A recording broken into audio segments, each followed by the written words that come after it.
சிற்பி நகரம் நீங்க இல்லாட்டி மீரா யாராவது வாசிக்கலாம்ல? சரி, முடிவு பண்ணி வைங்க. காஞ்சனையை முடிச்சிருவோம். காஞ்சனை முடிங்க, வரேன். வணக்கம் மக்களே. புதுமை பித்தன் அவர்களுடைய படைப்புகள், சிறுகதைகள் பார்த்துட்டு இருக்கோம். இன்னைக்கு 3வது நாள். இன்னைக்கு 2 சிறுகதைகள் எடுத்துக்கிறோம். குட்டி குட்டி தான் ரெண்டுமே திகில் வகைப்பாட்டு சேர்ந்தது. பார்ப்போம் எப்படி இருக்குன்ட்டு. நம்ம வந்து லுக்கிங் ஃபார்வர்ட். புதுமை பித்தன் அவரோட திகில் சார்ந்த அவருடைய படைப்புகள் இருக்கிறது எனக்கு தெரியாது. கோமதி தான் சஜஸ்ட் பண்ணாங்க இந்த ரெண்டுமே. ஓகே, ஸ்டார்ட் பண்ணலாம். முதல்ல படிக்க போகிற சிறுகதை பேர் காஞ்சனை.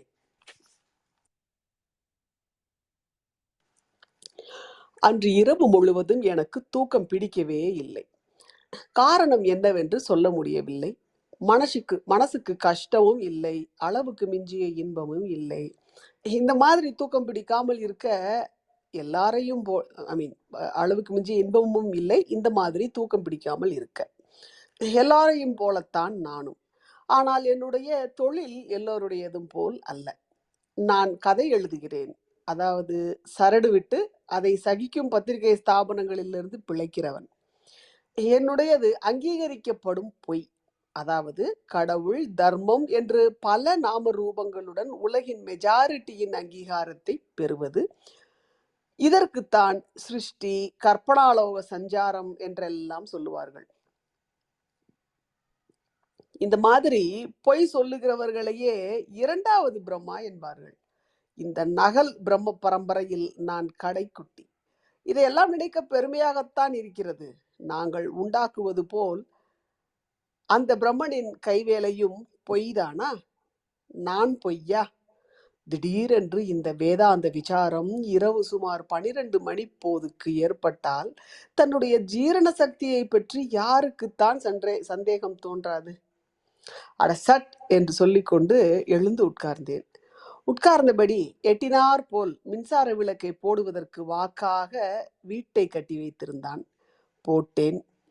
வெளிச்சம் கண்களை உறுத்தியது. பக்கத்து கட்டிலில் என் மனைவி தூங்கிக் கொண்டிருந்தாள். தூக்கத்தில் என்ன கனவோ, உதட்டு கோணத்தில் புன்சிரிப்பு கண்ணாம்பூச்சி விளையாடியது. வேதாந்த விசாரத்துக்கு மனிதனை இழுத்து கொண்டு போகும் தன்னுடைய நலபாக சாதுரியத்தை பற்றி இவள் மனசு கும்மாளி போடுகிறது போலும். தூக்க கலக்கத்தில் சினுங்கி கொண்டு புரண்டு படுத்தாள். அவள் 3 மாச கர்ப்பிணி. நமக்குத்தான் தூக்கம் பிடிக்கவில்லை என்றால் அவளையும் ஏன் எழுப்பி உட்கார்த்தி வைத்துக் கொள்ள வேண்டும்? உடனே விளக்கை அணைத்தேன். எனக்கு எப்போதும் இருட்டில் உட்கார்ந்து கொண்டிருப்பதில் ஒரு நிம்மதி. இருட்டோடு இருட்டாய் நாமும் இருட்டும் ஐக்கியமாய் பிறர் பார்வையில் விழாமல் இருந்து விடலாம் அல்லவா? நாமும் நம் இருட்டு கோட்டைக்குள் இருந்து கொண்டு நம் இஷ்டம் போல் மனசு என்ற கட்டை வண்டியை ஓட்டி கொண்டு போகலாம் அல்லவா? சாதாரணமாக எல்லோரும் மனசை நினைத்த இடத்துக்கு நினைத்த மாத்திரத்தில் போகும் ரதம் என்று சொல்லுவார்கள். மனித வித்து அனாதி காலந்தொட்டு இன்று வரையில் நினைத்து நினைத்து தேய்ந்து தடமாகிவிட்ட பாதையில் தான் இந்த கட்டை வண்டி செல்லுகிறது. சக்கரம் உருண்டு உருண்டு பள்ளமாக்கிய பொடிமண் பாதையும் நடுமத்தியில் கால்கள் அவ்வளவாக பாவாத திரடும் தான் உண்டு. ஒவ்வொரு சமயங்களில் சக்கரங்கள் தடம் புரண்டு திரடு ஏறி டொடக் என்று உள்ளே இருக்கிறவர்களுக்கு அதிர்ச்சி கொடுக்கிறதும் உண்டு. மற்றபடி சாதுவான ஆபத்தில்லாத மயிலைக்காலை பாதை. நினைவு சுகத்தில் இருட்டில் சிறிது அதிகமாக சுண்ணாம்பு தடவி விட்டேன் போலும் நாக்கு சுருக்கென்று பொத்துக்கொண்டது. நான் அதை பொருட்படுத்துவதில்லை. இருட்டில் வெற்றிலை போடுவது என்றால் அதிலும் மனசை கயிற்றை முதுகில் போட்டுவிட்டு தானே மனசை கயிற்றில் முதுகில் போட்டுவிட்டு தானே போகும்படி விட்டு விடுவது என்றால் இந்த விபத்துகளை எல்லாம் பொருட்படுத்தலாமா? உள்ளங்கையில் கொட்டி வைத்திருந்த புகையிலையை பவித்திரமாக வாயில் போட்டுக்கொண்டேன். சீ, என்ன நாற்றம்! ஒரே அடியாக பிணவாடை அல்லவா அடிக்கிறது. குமட்டல் எடுக்க புகையிலையின் கோளாறோ என்று ஜன்னல் பக்கமாக சென்று அப்படியே உமிழ்ந்து வாயை உரசி கொப்புளித்து விட்டு வந்து படுக்கையின் மீது உட்கார்ந்தேன். துர்நாற்றம் தாங்க முடியவில்லை. உடல் அழுகி நாற்றம் எடுத்து போன பிணம் போல. என்னால் சகிக்க முடியவில்லை. எனக்கு புரியவில்லை. ஜன்னல் வழியாக நாற்றம் வருகிறதோ? ஊசி காற்று கூட இழையவில்லையே. கட்டளை விட்டு எழுந்திருந்து ஜன்னலின் பக்கம் நடந்தேன். 2 அடி எடுத்து வைக்கவில்லை, நாற்றம் அடியோடு மறைந்து விட்டது. என்ன அதிசயம்!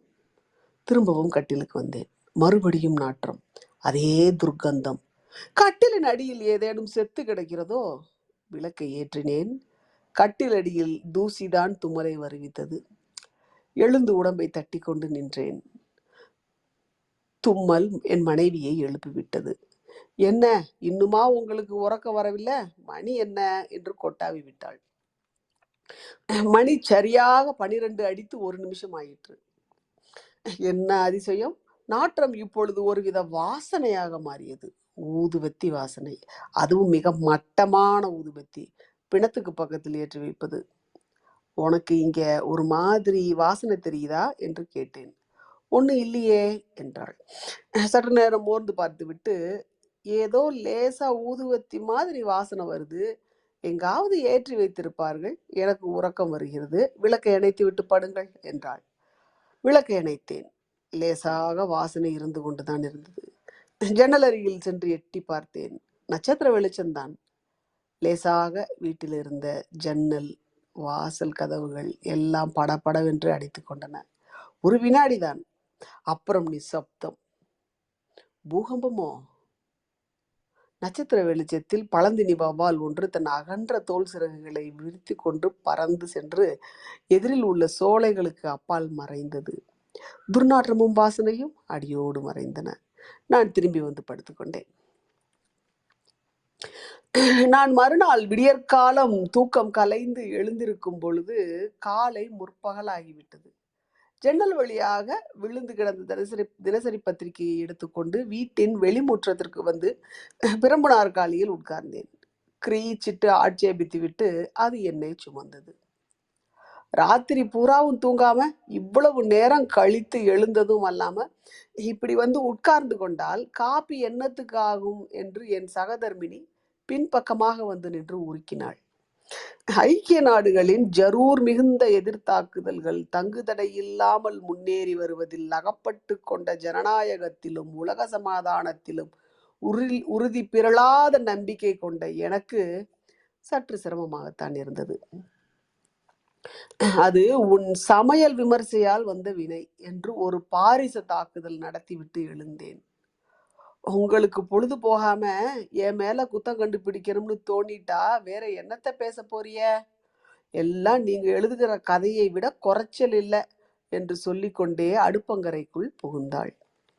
நானும் குடும்ப நியதிகளுக்கு கட்டுப்பட்டு பல்லை துலக்கிவிட்டு கொதிக்கும் காப்பி தம்ளரில் துண்டை ஏந்தியபடி பத்திரிகை பத்திகளை நோக்கினேன். அப்போது ஒரு பிச்சைக்காரி, அதுவும் வாலிப பிச்சைக்காரி, ஏதோ பாட்டு பாடியபடி அம்மா தாயே என்று சொல்லிக்கொண்டு வாசற்படி அண்டை வந்து நின்றாள். நான் ஏறிட்டு பார்த்துவிட்டு இந்த பிச்சைக்காரர்களுடன் மல்லாட முடியாது என்று நினைத்து கொண்டு பத்திரிகையை உயர்த்தி வேலி கட்டி கொண்டேன். உனக்கு என்ன உடம்புல தெம்பா இல்ல? 4 வீடு வேலை செஞ்சு பொழைச்சா என்ன என்று அதட்டி கொண்டே நடைவாசல் வந்து நின்றாள் என் மனைவி. வேலை கிடைச்சா செய்ய மாட்டேனாமா, கும்பி கொதிக்குது தாயே. இந்த தெருவில் இதுவரையில் பிடி அரிசி கூட கிடைக்கவில்லை. மானத்தை மறைக்க முளத்துணி கூடம்மா என்று பிச்சைக்கார அஸ்திரங்களை பிரயோகிக்க ஆரம்பித்தாள். நான் வேலை தரேன், வீட்டோட இருக்கியா? வயிற்றுக்கு சோறு போடுவேன், மானத்துக்கு துணி தருவேன், என்ன சொல்லுத என்றாள். அது போதாதா அம்மா, இந்த காலத்தில் அதுதான் யார் கொடுக்கிறா என்று சொல்லிக்கொண்டே என் மனைவியை பார்த்து சிரித்து நின்றாள். என்ன, நான் இவளை வீட்டோட 2 நாள் வச்சு எப்படி இருக்கான்னு பார்க்கட்டுமா? எனக்கும் தான் அடிக்கடி இழப்பா வருதே என்றாள் என் மனைவி. சீ, உனக்கு என்ன பைத்தியமா? எங்கோ கிடந்த பிச்சைக்கார கழுதைய வீட்டுக்குள்ள ஏத்த வேணும் என்கிறாயே, பூலோகத்துல உனக்கு வேற ஆளையா அம்பிடலையா என்றேன். வெளியில் நின்ற பிச்சைக்காரி கிளுக்கென்று சிரித்தாள். சிரிப்பிலே ஒரு பயங்கரமான கவர்ச்சி இருந்தது. என் மனைவி வைத்த கண் மாறாமல் அவளையே பார்த்து கொண்டிருந்தாள். மனசு முழுவதும் அந்த அனாமத்திடமே ஐக்கியமாகிவிட்டது போல் இருந்தது. முகத்தை பார்த்தா ஆள் எப்படி என்று சொல்ல முடியாதா? நீ இப்படி உள்ள வாம்மா என்று மேலுத்தரவு போட்டுக்கொண்டு அவளை அழைத்து சென்றாள். உள்ளுக்குள்ளே பூரிப்புடன் அந்த மாய்மால பிச்சைக்காரி பின்தொடர்ந்தாள். என்ன? நான் கண்களை துடைத்து கொண்டு அவள் பாதங்களையே பார்த்தேன். அவை தரைக்கு மேல் ஒரு குன்றிமிடி உயரத்திற்கு அந்தரத்தில் நடமாடின. உடம்பெல்லாம் எனக்கு புல்லரித்தது. மனப்பிரமையா? மறுபடியும் பார்க்கும்போது பிச்சைக்காரி என்னை புன்சிரிப்புடன் திரும்பி பார்த்தாள். ஐயோ, அது புன்சிரிப்பா? எலும்பின் செங்குருத்துக்குள் ஐஸ் கட்டியை செருகியது மாதிரி என்னை கொன்று புரட்டியது அது. என் மனைவியை கூப்பிட்டேன். அவள் வீட்டுக்குள் வருவது நல்லதற்கல்ல என்று சொன்னேன். இந்த அபூர்வத்தை வேலைக்காரியாக வைத்துக் கொள்ளத்தான் வேண்டும் என்று ஒரே அடியாக பிடிவாதம் செய்தாள். மசக்க விபரீதங்களுக்கு ஒரு எல்லை இல்லையா? என்னவோ, படு ஆபத்து என்றுதான் என் மனசு படக்கு படக்கு என்று அடித்து கொண்டது. மறுபடியும் எட்டி அவள் பாதங்களை பார்த்தேன். எல்லாரையும் போல் அவள் கால்களும் தரையில் தான் பாவி நடமாடின. இது என்ன மாய பிரம்மை? தெனாலிராமன் கருப்பு நாயை வெள்ளை நாயாக்க முடியாது என்பதை நிரூபித்தான். ஆனால் என் மனைவி பிச்சைக்காரிகளையும் நம்மை போன்ற மனிதர்களாக்க முடியும் என்பதை நிரூபித்தாள். குளித்து மூழ்கி பழசானாலும் சுத்தமான ஆடையை உடுத்து கொண்டால் யாராலும் அருகில் உட்கார வைத்து பேசிக் கொண்டிருக்க முடியும் என்பது தெரிந்தது. வந்திருந்த பிச்சைக்காரி சிரிப்பு மூட்டும்படி பேசுவதில் கெட்டிக்காரி போலும். அடிக்கடி கழுக் கழுக் என்ற சப்தம் கேட்டது. என் மனைவிக்கு அவள் விழுந்து விழுந்து பணிவிடை செய்வதைக் கண்டு நானே பிரமித்து விட்டேன். என்னையே கேலி செய்து கொள்ளும்படியாக இருந்தது. சற்று முன் எனக்கு தோன்றிய பயம். சாயந்தரம் இருக்கும். கற்கள் நேரம். என் மனைவியும் அந்த வேலைக்காரியும் உட்கார்ந்து சிரித்து பேசியபடி கதை சொல்லிக் கொண்டிருந்தார்கள். நான் முன்கூடத்தில் விளக்கேற்றிவிட்டு ஒரு புஸ்தகத்தை வியாஜ்யமாக கொண்டு அவளை கவனித்த வண்ணம் இருந்தேன். நான் இருந்த ஹாலுக்கும் அவர்கள் இருந்த இடத்திற்கும் இடையில் நடுக்கட்டு ஒன்று உண்டு. அதிலே நான் ஒரு நிலை கண்ணாடியை தொங்க விட்டு வைத்திருந்தேன். அவர்களுடைய பிம்பங்கள் அதிலே நன்றாக தெரிந்தன. நீ எங்கெல்லாமோ சுத்தி அலைஞ்சி வந்திருக்கியே, ஒரு கதை சொல்லு என்றாள் என் மனைவி. ஆமா, நான் காசி, ஹரித்வாரம் எல்லா இடத்துக்கும் போயிருக்கேன். அங்க காசில ஒரு கதையை கேட்டேன், உனக்கு சொல்லட்டா என்றாள்.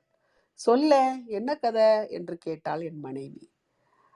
500 வருஷம் ஆச்சாம். காசியில ஒரு ராசாவுக்கு ஒத்தைக்கு ஒரு மக இருந்தா. பூலோகத்துல அவளை போல அழகு தேடி பிடிச்சாலும் கிடைக்காதான்.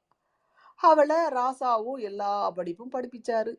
அவளுக்கு குருவா வந்தவன் மகா பெரிய சூனியக்காரன்.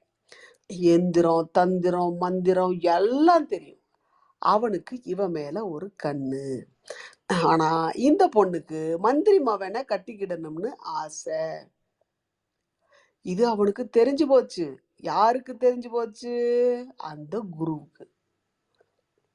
என்ன அதிசயம்! நான் அவள் சொல்லிக் கொண்டிருக்கும் கதையை கேட்டுக்கொண்டிருக்கிறேனா, அல்லது கையில் உள்ள புத்தகத்தை வாசித்துக் கொண்டிருக்கிறேனா? கையில் இருப்பது சரித்திர சாசனங்கள் என்ற இங்கிலீஷ் புத்தகம். அதுல வாரணாசி மகாராஜன் மகளின் கதை என் கண்ணுக்கு எதிரே அச்செழுத்துக்களில் விரைத்து பார்த்து கொண்டிருந்தது. கையில் விரித்து வைத்திருந்த பக்கத்தில் கடைசி வாக்கியம், அந்த மந்திரவாதிக்கு அது தெரிந்துவிட்டது என்ற சொற்றொடரின் இங்கிலீஷ் மொழிபெயர்ப்பு. மூளை சுழன்றது. நெற்றியில் வியர்வை அரும்பியது. என்ன, எனக்கு பைத்தியம் பிடித்து விட்டதா? பிடித்து வைத்திருந்த பக்கத்திலேயே கண்களை சொருகி இருந்தேன். எழுத்துக்கள் மங்க ஆரம்பித்தன. திடீரென்று ஒரு பேய் சிரிப்பு வெடிபடும் அதிர்ச்சியோடு என் மனசை அப்படியே கவ்வி உறிஞ்சியது. அதிர்ச்சியில் தலை நிமிர்த்தினேன். எனது பார்வை நிலை கண்ணாடியில் விழுந்தது. அதனுள் ஒரு கோர உருவம் பல்லை திறந்து உன்மத்த வெறியில் சிரித்து கொண்டிருந்தது. எத்தனையோ மாதிரியான கோர உருவங்களை கனவிலும் சிற்பிகளின் செதுக்கி வைத்த கற்பனைகளிலும் பார்த்திருக்கிறேன். ஆனால் இந்த மாதிரி ஒரு கோரத்தை கண்டதே இல்லை. குரூபமெல்லாம் பற்களிலும் கண்களிலுமே தெரித்தது. முகத்தில் மட்டும் மோகலாகிரியை எழுப்பும் அற்புதமான அமைதி. கண்களிலே இரத்த பசி, பற்களிலே சதையை பீத்து தின்னும் ஆவல். இந்த மங்கலான பிம்பத்திற்கு பின்னால் அடுப்பு நெருப்பின் தீ நாக்குகள். பசமிழந்து அதையே பார்த்து கொண்டிருந்தேன். தோற்றம் கணத்தில் மறைந்தது. அடுத்த நிமிஷம் அந்த பிச்சைக்காரியின் முகம் தெரிந்தது. உன் பேர் என்ன என்று கேட்க மறந்தே போயிட்டுதே என்று மனைவி கேட்பது என் செவிப்புலனுக்கு எட்டியது. காஞ்சனன்னு தான் கூப்பிடுங்களேன், கதையில வர்ற காஞ்சன மாதிரி. எப்படி கூப்பிட்டா என்ன, ஏதோ ஒரு பேரு என்றாள் பிச்சைக்காரி. என் மனைவியை தனியாக அங்கே விட்டிருக்க மனம் ஒப்பவில்லை. என்ன நேர கூடுமோ, பயம் மனசை கவிக்கொண்டால் வெடவெடப்புக்கு வரம்பு உண்டா? நான் உள்ளே போனேன். இருவரும் குசாலாகவே பேசிக் கொண்டிருந்தனர். வலுக்கட்டாயத்தின் பேரில் சிரிப்பை வருவித்துக் கொண்டு நுழைந்த என்னை, பொம்பளைகள் வேலை செய்கிற இடத்துல என்ன உங்களுக்கா என்ற பானம் எதிரேற்றது.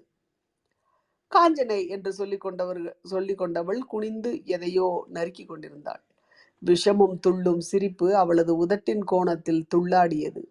நான் வேறு ஒன்றும் சொல்ல முடியாமல் புஸ்தக வேலியின் மறைவில் நிற்கும் பாராக்காரன் ஆனேன். மனைவியோ கர்ப்பிணி. அவள் மனசிலோ பயத்தை குடியேற்றுவது. எப்படி அவளை காப்பாற்றுவது? சாப்பிட்டோம், தூங்கச் சென்றோம். நாங்கள் இருவரும் மாடியில் படுத்துக்கொண்டோம். காஞ்சனை என்பவள் கீழே முன்கூடத்தில் படுத்துக்கொண்டாள். நான் படுக்கையில் படுத்துத்தான் கிடந்தேன். இமை மூட முடியவில்லை. எப்படி முடியும்? எவ்வளவு நேரம் இப்படி கிடந்தேனோ, இன்று மறுபடியும் அந்த வாசனை வரப்போகிறதா என்று மனம் படக்கு படக்கென்று எதிர்பார்த்தது. எங்கோ ஒரு கடிகாரம் 12 மணி அடிக்கும் வேலையை ஆரம்பித்தது. 11வது ரீங்காரம் ஓயவில்லை. எங்கோ கதவு கிரீச்சிட்டது. திடீரென்று என் கைமேல் கூரிய நகங்கள் விழுந்து பிராண்டி கொண்டு நழுவின. நான் உதறி எடுத்துக்கொண்டு எழுந்தேன். நல்ல காலம், வாய் உளரவில்லை. என் மனைவியின் கைதான் அசப்பில் விழுந்து கிடந்தது. அவளுடையதுதானா? எழுந்து குனிந்து கவனித்தேன். நிதானமாக சுவாசம் விட்டு கொண்டு தூங்கினாள். கீழே சென்று பார்க்க ஆவல், ஆனால் பயம். போனேன். மெதுவாக கால் ஓசைப்படாமல் இறங்கினேன். ஒரு யுகம் கழிந்த மாதிரி இருந்தது. மெதுவாக முன்கூடத்தை எட்டி பார்த்தேன். வெளிவாசல் சாத்தி கிடந்தது. அருகில் இருந்த ஜன்னல் வழியாக விழுந்த நிலா வெளிச்சம் காலியாக கிடக்கும் பாயையும் தலையையும் சுட்டி காட்டியது. கால்கள் எனக்கு தரிக்கவில்லை. விடவிடவென்று நடுங்கின. திரும்பாமலேயே பின்னுக்கு காலடி வைத்து நடந்து மாடிப்படி அருகில் வந்தேன். உயர சென்று விட்டாளோ? விடுவிடு என்று மாடிக்கு சென்றேன். அங்கே அமைதி, பழைய அமைதி. மனம் தெளியவில்லை. மாடி ஜன்னல் அருகில் நின்று நிலா வெளிச்சத்தை நோக்கினேன். மனித நடமாட்டம் இல்லை. எங்கோ ஒரு நாய் மட்டும் அழுது பிலாக்கணம் தொடுத்து ஒடுங்கியது. பிரம்மாண்டமான வௌவால் ஒன்று வானத்தின் எதிர்கோணத்திலிருந்து எங்கள் வீடு நோக்கி பறந்து வந்தது. வெளியே பார்க்க பார்க்க பயம் தெளிய ஆரம்பித்தது. என்னுடைய மனப்பிரமை அது என்று நிதானத்திற்கு வந்தேன். ஆனால் கீழே மறுபடியும் பார்க்க வேண்டும் என்ற ஆவல். கீழே இறங்கினேன். தைரியமாக செல்ல முடியவில்லை. அதோ காஞ்சனை பாயில் உட்கார்ந்துதான் இருக்கிறாள். என்னை பார்த்து சிரித்தாள். விஷச்சிரிப்பு. உள்ளமே உறைந்தது. நிதானமாக இருப்பது போல பாசாங்கு செய்து கொண்டு, என்ன தூக்கம் வரவில்லையா என்று முணுமுணுத்து கொண்டே மாடிப்படிகளில் ஏறினேன். அப்போது சாம்பிராணி வாசனை வந்ததா? வந்தது போலத்தான் ஞாபகம். நான் எழுந்திருக்கும் போது நெடுநேரம் ஆகிவிட்டது. என்ன வர வரத்தான் இப்படி தூக்கி தொலைக்கிறாக, காப்பி ஆறுது என்று என் மனைவி எழுப்பினாள். இருட்டுக்கும் பயத்துக்கும் ஒளிவிடம் இல்லாத பகலிலே எல்லாம் வேறு மாதிரியாகத்தான் தோற்றுகிறது. ஆனால் மனசின் ஆழத்திலே அந்த பயம் வேரூன்றி விட்டது. இந்த ஆபத்தை எப்படி போக்குவது? தன் மனைவி சோரம் போகிறாள் என்ற மன கஷ்டத்தை தன்னை தேற்றிக் கொள்வதற்காக வேறு யாரிடமும் சொல்லிக் கொள்ள முடியுமா? அதே மாதிரிதான் இதுவும். என்னை போன்ற ஒருவன் சமுதாயத்திற்காக இலக்கிய சேவை செய்கிறேன் என்று தம்பட்டம் அடித்துக்கொண்டு மணப்பால் குடித்து கொண்டிருக்கும் ஒருவன், சார், எங்கள் வீட்டிலே புதிசாக ஒரு பேய் குடி வந்து விட்டது. அது என் மனைவியை என்ன செய்யுமோ என்று பயமாக இருக்கிறது. ஆபத்தை போக்க உங்களுக்கு ஏதாவது வழி தெரியுமா என்று கேட்டால், நான் நையாண்டி செய்கிறேனா அல்லது எனக்கு பைத்தியம் பிடித்து விட்டதா என்றுதான் சந்தேகிப்பான். யாரிடம் இந்த விவகாரத்தை சொல்லி வழி தேடுவது? எத்தனை நாட்கள் நான் பாரா கொடுத்து கொண்டிருக்க முடியும்? இது எந்த விபரீதத்தில் கொண்டு போய் விடுமோ? சொல்லவும் முடியாமல் மெல்லவும் முடியாமல் திண்டாடி கொண்டிருந்தேன். என் மனைவிக்கு அந்த புதிய வேலைக்காரி என்ன சொக்குப்பொடி போட்டு விட்டாளோ! அவர்கள் இருவரும் மனசில் துளி கூட பாரமில்லாமல் கழித்து விட்டார்கள். இன்றை பார்த்து பகலும் ராத்திரியை விரட்டி கொண்டு ஓடி வந்தது. இவ்வளவு வேகமாக பொழுது கழிந்ததை நான் ஒரு நாளும் அனுபவித்ததில்லை. இரவு படுக்கப் போகும் முன்பு என் மனைவி, காஞ்சனை இன்னைக்கு மாடியிலேயே நமக்கு அடுத்த அறையில் படுத்துக் கொள்ளப் போகிறாள் என்று கூறிவிட்டாள். எனக்கு மடியில் நெருப்பை கட்டியது போல் ஆயிற்று. இது என்ன சூழ்ச்சி? இன்று உறங்குவதே இல்லை. இரவு முழுவதும் உட்கார்ந்தே கழிப்பது என்று தீர்மானித்தேன். என்ன படுக்கலையா என்றாள் என் மனைவி. எனக்கு உறக்கம் வரவில்லை என்றேன். மனசுக்குள் வல் ஈட்டிகளாக பயம் குத்தி தைத்து வாங்கியது. உங்கள் இஷ்டம் என்று திரும்பி படுத்தாள். அவ்வளவுதான். நல்ல தூக்கம். அது வெறும் உறக்கமா? நானும் உட்கார்ந்து உட்கார்ந்து அழுத்து போனேன். சற்று படுக்கலாம் என்று உடம்பை சாய்த்தேன். 12 மணி அடிக்க ஆரம்பித்தது. இதென்ன வாசனை? பக்கத்தில் படுத்திருந்தவள் அமானுஷ குரலில் வீறிட்டு கத்தினாள். வார்த்தைகள் ரூபத்தில் வரும் உருவற்ற குரல்களுக்கு இடையே காஞ்சனை என்ற வார்த்தை ஒன்றுதான் புரிந்தது. சட்டென்று விளக்கை போட்டுவிட்டு அவளை எழுப்பி எழுப்பி உருட்டினேன். பிரக்ஞை வரவே தள்ளாடி கொண்டு எழுந்து உட்கார்ந்தாள். ஏதோ ஒன்று என் கழுத்தை கடித்து ரத்தத்தை உறிஞ்சின மாதிரி இருந்தது என்றால் கண்களை துடைத்து கொண்டு. கழுத்தை கவனித்தேன். குரல் வளையில் குண்டூசி நுனி மாதிரி இரத்த துளி இருந்தது. அவள் உடம்பெல்லாம் நடுங்கியது. பயப்படாதே, எதையாவது நினைத்து கொண்டு படுத்திருப்பாய் என்று மனமறிந்து போய் சொன்னேன். அவள் உடம்பு நடுங்கி கொண்டிருந்தது.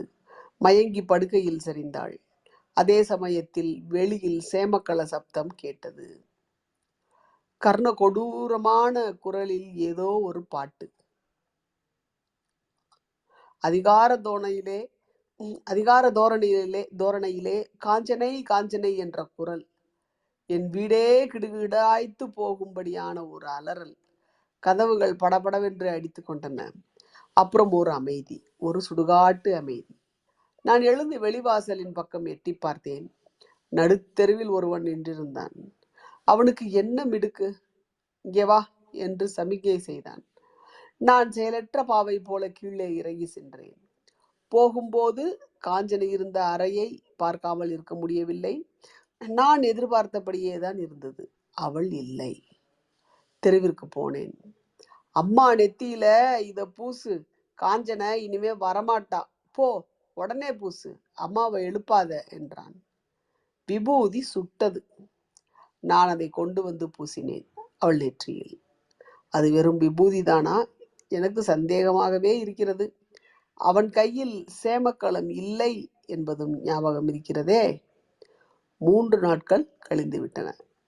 காலையில் காப்பி கொடுக்கும்போது, இந்த ஆம்பளைகளே இப்படித்தான் என்றாள் என் மனைவி. இதற்கு என்ன பதில் சொல்ல? இந்த வாசிப்பு முடிந்தது. 2வது கதை. தேங்க்யூ. காலை நான் கண்டினியூ பண்றேன். எந்த அளவுக்கு வாசிக்கிறது முடியும்னு தெரியல. ரொம்ப நாளைக்கு முன்னாடி படிச்சது. காலை அளவுக்கு வாசிக்க முடியாது.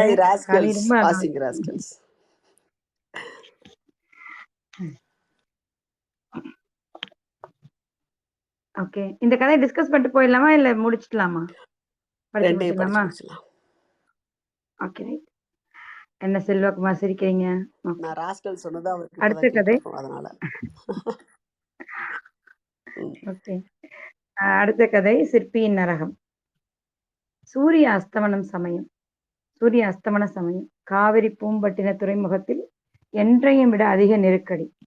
கருத்து ஒடுங்கிய மிசிர தேகவாசிகளும் வெளுத்து ஒடுங்கிய கடாரவாசிகளும் தசை வலிமையின் லட்சியம் போன்று கருத்த காப்பிரிகளும் வெளுத்த யவனர்களும் தென்னாட்டு தமிழும் வடநாட்டு பிராகிருதமும் எல்லாம் ஒன்றுக்கொன்று முரண்பட்டு குழம்பின. சுங்க உத்தியோகஸ்தர்கள் அன்னம் போலும் முதலைகள் போலும் மிதக்கும் நாவாய்களிலிருந்து இறக்குமதி செய்யப்படும் பண்டங்களையும் வேலைக்காரர்களையும் பொற்பிரம்பின் சமயோசித பிரயோகத்தால் தணிக்கை செய்து கொண்டிருந்தனர். அரசனுக்கு கடாரத்திலிருந்து வெள்ளை யானைகள் கொண்டு வரப்பட்டிருக்கின்றன. அவற்றை பார்க்கத்தான் என்றும் இல்லாத கூட்டம். அஸ்தமன சூரியனின் ஒளி எப்பொழுதும் ஒரு சோக நாடகம். கோயில் சிகரங்களிலும் மாளிகை கலசங்களிலும் தாக்கி கண்களை பறிப்பது மட்டுமல்லாது, கடற்கரையில் கரும் பாறையில் நிற்கும் துர்ஜஸ்தம்பத்தின் மீது கீழ்திசை நோக்கி பாயும் பாவனையில் அமைக்கப்பட்ட பொன் முலாம் பூசிய வெண்கல புலியின் முதுகிலும் வாளிலும் பிரதிபலிப்பது அவ்விடத்திற்கே ஒரு மயக்கத்தை கொடுத்தது.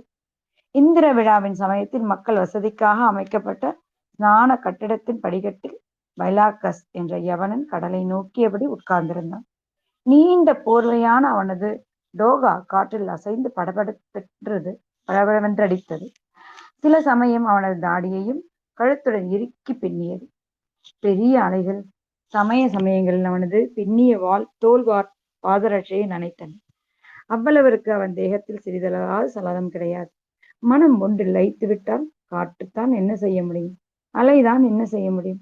பைலார்கஸின் சிந்தனை சில சமயம் அலைகளைப் போல குவிந்து விழுந்து சிதறின. கனவுகள் அவனை வெறியனை போல் வெடிக்கச் செய்தன. திடீரென்று சிவா என்ற குரல். ஒரு தமிழ்நாட்டு பரதேசி. யவனரே, உமது சித்தம் உனக்கு பிரியமான ஒன்றுமற்ற பாழ் வெளியில் லயித்ததோ?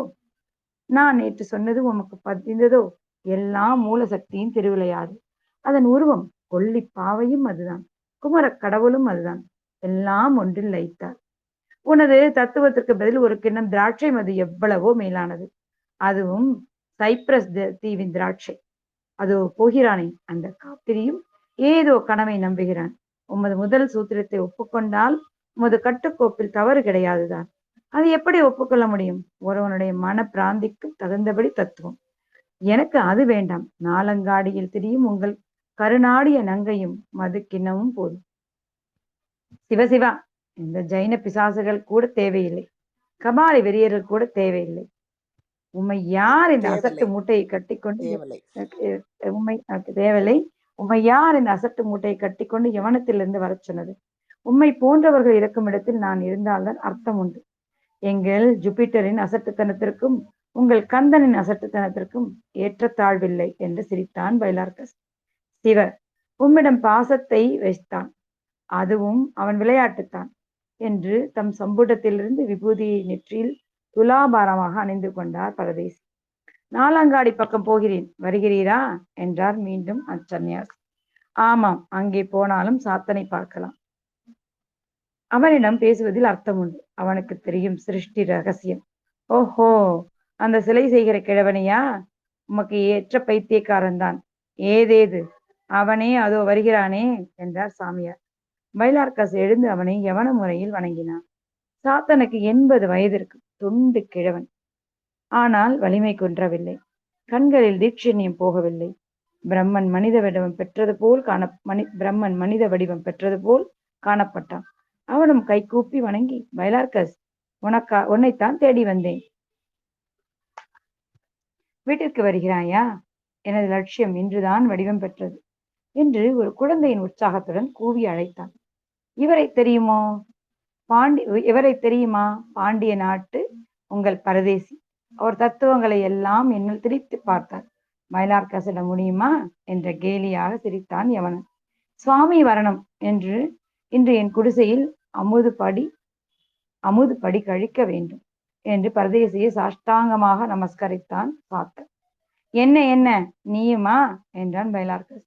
பைலார்கஸ்,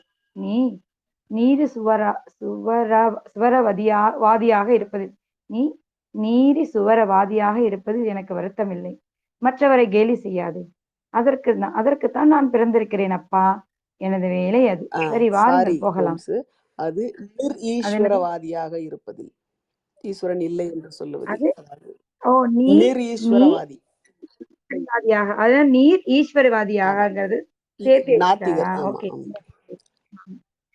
நீர் ஈஸ்வரவாதியாக இருப்பது தவறு. அப்படின்னா சைவம் அசைவம் மாதிரி கடவுள் இல்லை என்று சொல்லுவது நிர்ஈஸ்வரவாதி. அதான் நீரீஸ்வரவாதி. ஓகே, நன்றி. இருப்பதில் எனக்கு வருத்தம் இல்லை. மற்றவரை கேலி செய்யாது. அதற்குத்தான் நான் பிறந்திருக்கிறேன் அப்பா. எனது வேலை அது. சரி, வாருங்கள் போகலாம். சுவாமி வரணும் என்று இருவரையும் இரட்டை மாட்டி வண்டிக்கு அழைத்து சென்றான் சிற்பி. வண்டியின் கதி மெதுவாகத்தான் இருக்க முடிந்தது. எதிரே யானைகளும் பொதிக்கழுதை பொதிமாடுகளும் துறைமுகத்தை நோக்கி வரும் நேரத்தில் தீப்பந்தம் பிடித்துச் செல்லும் மக்களை விலக்கிக் கொண்டு வண்டி செல்வது கடினம்தான். திடீரென்று அரசாங்க உத்தியோகஸ்தர்கள் ரதம்.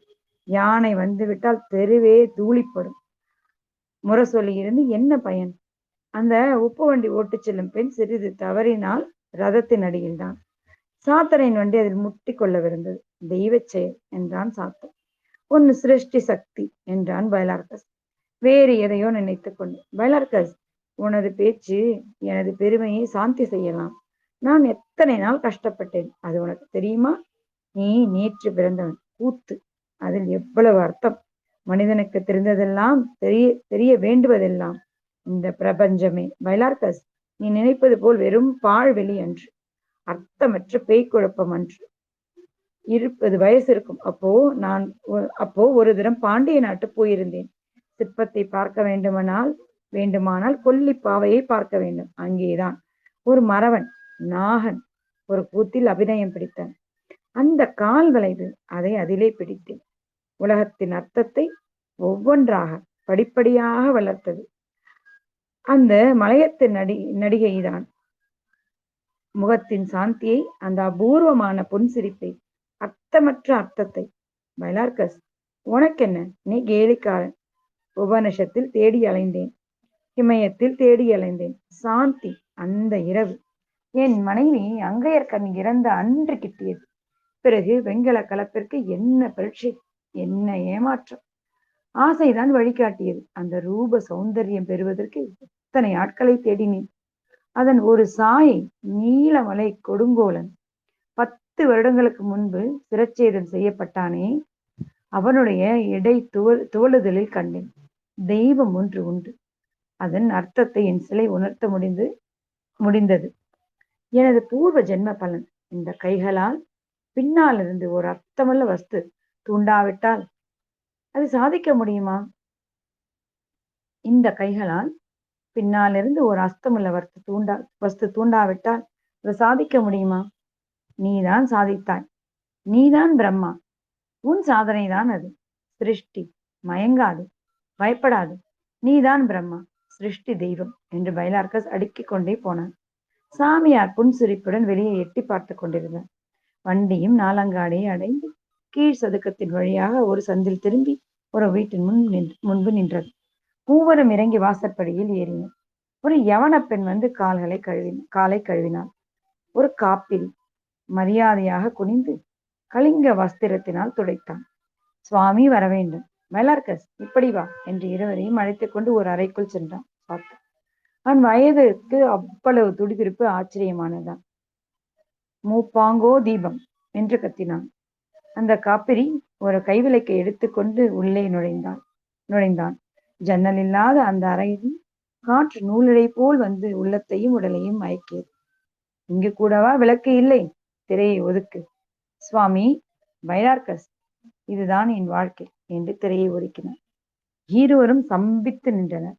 அந்த மங்கிய தீப ஒளியில் ஒற்றை காலை தூக்கி நடிக்கும் பாவனையில் ஆள் உயரத்தில் மனித விக்கிரகம், விரித்த சடையும் அதன் மீது விளங்கும் பிறையும், விரிந்து முத்திரைகளை காண்பிக்கும் கைகளும், அந்த அதரத்தில் தோன்றிய அபூர்வ புன்னகையும் மனதில் அலைமேல் அலையாக சிந்தனை கற்பனைகளை கிளப்பின.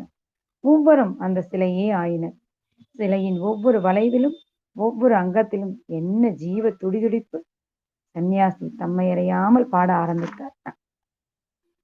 பனித்த சடையும் பவளம் போல் மேனியும் பால் வெந்நீரும் குனித்த புருவமும் கொவ்வை செவ்வாயும் குமின் சிரிப்பும்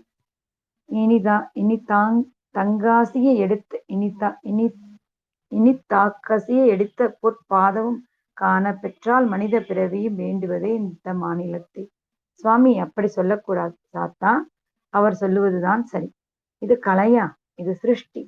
இது என்ன செய்ய போகிறாய்? அரசன் கோயிலுக்கு. இது என்ன கேள்வி? என்ன? இந்த அசட்டுத்தனத்தை விட்டுத்தள்ளு.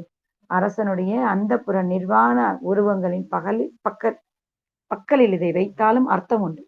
இதை உடைத்து குன்றின் மேல் எரிந்தாலும் அந்த துண்டுகளுக்கு அர்த்தம் உண்டு, ஜீவன் உண்டு என்று வெறி பிடித்தவன் போல் பேசினான் பைலார்கஸ். பைலார்கஸ், உனது வெறி பிடித்த கொள்கைகளுக்கு எவடன் தான் சரி. அகஸ்தூச, அந்த உங்கள் சாம்ராட், அவனுக்குத்தான் சரி உன் பேத்தல். சாத்தனாரே, உமது லட்சியத்திற்கு அரசன் கோரிக்கைதான் சரியான முடிவு. இனி ஏன் இந்த ஜைனர்கள் தலை தூக்கப் போகிறார்கள் என்றார் சாமியார். இந்த வெறிபிடித்த மனிதர்களை விட அந்த கடலுக்கு எவ்வளவோ புத்தி இருக்கு என்று கோபித்துக் கொண்டு பைலார்கஸ் வெளியேறிவிட்டான். அடுத்த காட்சி, 2ஆம் காட்சி. அன்றுதான் கும்பாபிஷேகம்.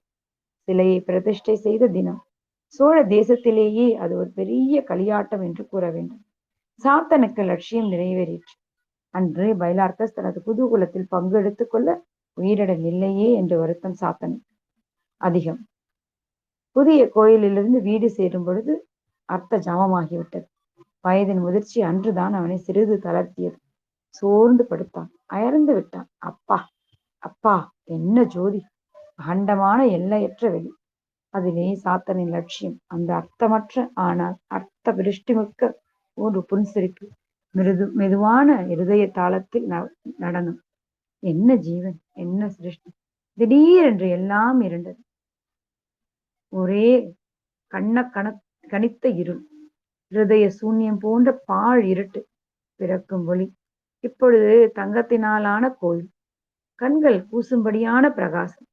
கதவுகள் மணியோசையுடன் தாமே திறக்கின்றன. உள்ளே அந்த பாழ் இருள். சாத்தன் உள்ளே செல்லுகிறான். இருட்டின் கரு போன்ற இடம். அதில் மங்கிய தீப ஒளி தோன்றுகிறது. என்ன, இதுவா பழைய சிலை? உயிரில்லை. கவர்ச்சிக்கும் புன்னகை இல்லையே. எல்லாம் மருள் மருள். அந்தகார வாசலில் சாயைகள் போல் உருவங்கள் குனிந்தபடி வருகின்றன, குனிந்தபடி வணங்குகின்றன. எனக்கு மோட்சம், எனக்கு மோட்சம் என்ற எதிரொலிப்பு. அந்த கோடிக்கணக்கான சாயைகளின் கூட்டத்தில் ஒருவராது சிலையை ஏறிட்டு பார்க்கவில்லை. இப்படியே தினமும் நாட்கள், வருஷங்கள், நூற்றாண்டுகள் அலை போல் புரள்கின்றன. அந்த அனந்த கோடி வருஷங்களில் ஒரு சாயையாவது ஏறிட்டு பார்க்க வேண்டுமே. எனக்கு மோட்சம். இதுதான் பல்லவி, பாட்டு, எல்லாம். சாத்தன் நிற்கிறான். எத்தனை யுகங்கள்! அவனுக்கு வெறி பிடிக்கிறது. உயிரற்ற மோட்ச சிலையே, உன்னை உடைக்கிறேன். ஓடு, உடை. ஐயோ தெய்வமே, உடைய மாட்டாயா? உடைந்து விடு. நீ உடைந்து போ, அல்லது உன் மழு என்னை கொல்லட்டும். அர்த்தமற்ற கூத்து. இடி. இடித்த மாதிரி சிலை புரளுகிறது. சாத்தனது ஆலிங்கனத்தில், அவன் ரத்தத்தில் அது தோய்கிறது. ரத்தம் அவ்வளவு புனிதமா? பழைய புன்னகை. சாத்தன் திடுக்கிட்டு வெடித்தான். வெள்ளி முளைத்து விட்டது. புதிய கோயிலின் சங்கநாதத்துடன் அவனது குழம்பிய உள்ளம் முட்டுகிறது. என்ன பேய்க்கணும்! சி என்று விபூதியின் நெற்றியில் அணிந்து கொள்கிறான். பைலார்கஸ் பாவம். அவன் இருந்தால் சாத்தனின் மனம் சாந்தி பைலார்கஸ் பாவம். அவன் இருந்தால் சாத்தனின் மனம் சாந்தி பெறவில்லை. மணிக்கொடி 25/8/1935. முடிந்தது. நன்றி. சாரி, அந்த வார்த்தைகள்லாம் எனக்கு அவ்வளவு பரிச்சயம் இல்லை. படிச்சிருக்கேன், பட் மனசுல ஒன்றும் பிரச்சனை இல்லை. நன்றி கோமதி. அது நம்ம அது வாசிக்க தெரிஞ்சுக்கிறது தானே, அது ஒன்றும் பிரச்சனை இல்லை. நல்லா இருந்தது. 2 கதைகள். ஒன்று பேய் கதை, இன்னொன்று ஒரு படைப்பாளியின் ஒரு முதல் இருக்குது ஒரு எழுத்தாளனின் பித்த கதை, 2வது ஒரு படைப்பாளியின் பித்த கதை. 2மே ஒரு நல்ல கதைகள். முதலில் இது ஒரு பேய் கதை. 2வது ஒரு அவனுடைய பேஷன், எப்படி அந்த சிலையை அவன் உருவாக்கினான் அப்படின்றத சொல்லி, அந்த சிலையை காட்டி, அந்த கடைசியில் அந்த சிலைக்கு என்ன ஆகுது, என்ன ஆகணும் அப்படின்றத பணிஞ்சு போய் கடைசியில் அது என்ன ஆகும் அப்படின்ற அவனுடைய எதிர்கால கனவோட முடிஞ்சிருக்கு. சூப்பர். இதை மீரா, நீங்கள் முதல்ல பேசுகிறீங்களா?